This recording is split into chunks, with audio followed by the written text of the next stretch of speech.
আগের দিন আমরা গেছিলাম হচ্ছিল স্মার্ট বাজার, যেখান থেকে আমি কোনো কিছুই শপিং করতে পারিনি, এত ভিড় ছিল, তাই জন্য বিলের ভয়েতেই কিছুটা কেনার পরেও রেখে দিয়ে চলে এসেছি।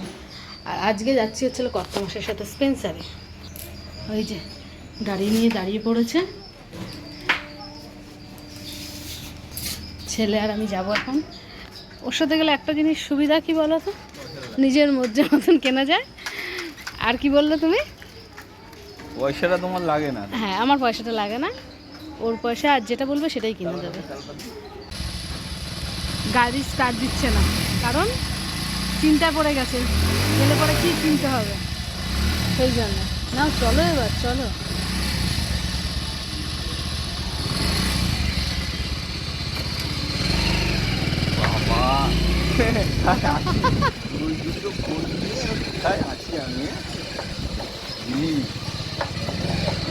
সব জায়গায় প্যান্ডেলও কমপ্লিট হয়ে গেছে। এই প্যান্ডেলটা প্রতিবারই ভীষণ সুন্দর করে। এবার টিম মনে এখানে কেদারনাথ বা বদ্রীনাথ কিছু একটা হবে হয়তো। যাই হোক, আমাদের বাড়ি থেকে স্পেন্সার বেশি দূর না, কিন্তু শুভ তো আমাদের একটু ঘুরিয়ে ঘুরিয়ে নিয়ে যাচ্ছে, সবসময় তো নিয়ে আসতে পারে না, তাই জন্য। আমরা চলে এসেছি স্পেন্সার্সে। মনে হচ্ছে আমরাই প্রথম কাস্টমার। না, দু একটা বাইক আছে, জানি না, যাই ভিতরে গিয়ে দেখা যাবে। এত সকাল সকাল আসার একটাই কারণ, যাতে বিল করতে দেরি না হয়, সেই জন্যেই এই সময় আসা। আমার বড় হেভি বুদ্ধি। যাই ভিতরে যাই আগে। ওইদিকে তো সব জামা প্যান্ট রয়েছে, ওদিকে আর তাকানো যাবে না। আজকে খাবার নিতে এসেছি, সেটাই নেব।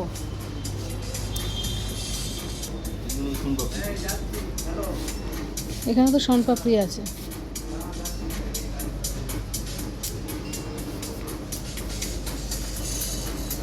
এদিকে বিস্কুট শনপাপড়ি সবই আছে, দেখো কি নেব।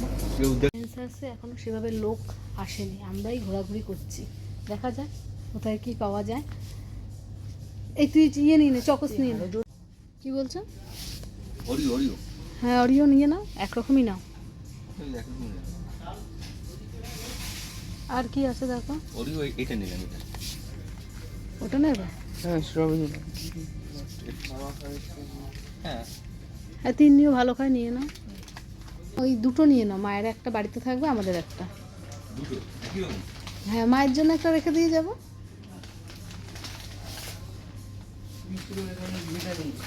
এই যে আমার ছেলে খুঁজে পাচ্ছে না কি নেবে, এদিক ওদিক দেখে বেড়াচ্ছে।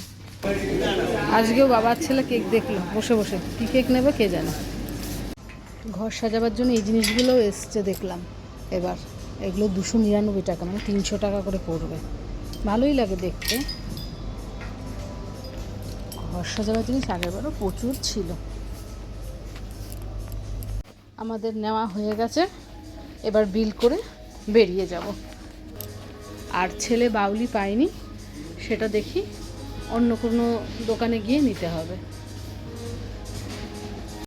আমাদের কেনাকাটা হয়ে গেছে, আর এখন আমরা যাব হচ্ছিল বাড়ি, কিন্তু আমার কর্তামশাই আর ছেলে এখনও বেরিয়ে আসতে পারেনি, জানি না কি করছে ভিতরে।